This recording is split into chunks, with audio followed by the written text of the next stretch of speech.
Yeah. Well, we brought you on to talk about your Packers. I'm dying to know, man. You guys had a great draft.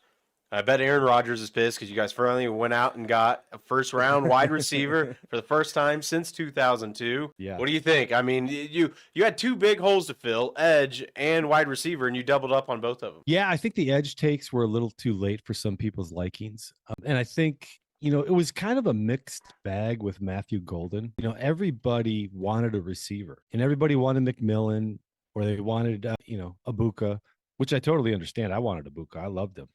But you get into that. So, I mean, I'm 50 years old. So when you're talking about Green Bay Packers and living and growing up with them and in the draft and develop philosophy, I'm 100% behind getting the best player available and never reaching for a wide receiver. Because Aaron Rodgers, God bless, he's not on the team anymore.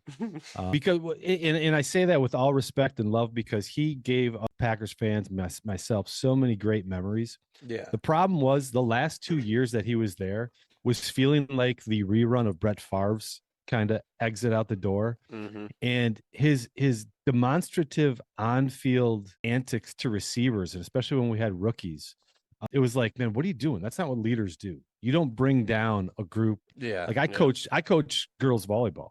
You talk about 12, 13-year-old girls, you say the wrong thing to them. They shut down and on you. They shut down. You strip them of all their confidence. Like you can't be a leader in that position and do that with young guys that only have, 17 opportunities to show what they're worth, throughout a season.